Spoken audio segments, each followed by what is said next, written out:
દાંતા કોંગ્રેસના એમએલએ કાંતિ ખરાડીએ પ્રશાસન પર ઉઠાવ્યા સવાલ। પાડલિયા ગામની ઘટના બાદ કાંતિ અમૃતિયાના પ્રશાસનને સવાલ। વનરાજી રિસોર્ટ ગેરકાયદે છે છતાં કેમ કાર્યવાહી નહીં? ફોરેસ્ટમાં ધમધમતો રિસોર્ટ કોની મહેરબાનીથી ધમધમે છે?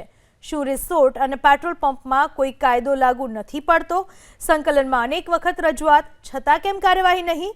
માર્બલની ખાણોની પણ તપાસ થવી જોઈએ એવી વાત કરી કાંતિ ખરાડીએ। આદિવાસીઓના વિસ્તારની અંદર કેટલા આઈએસ અધિકારીઓ આ વિસ્તારના આદિવાસીઓને ત્રાસ ગુજારીને જમીનો લેવામાં આવી છે।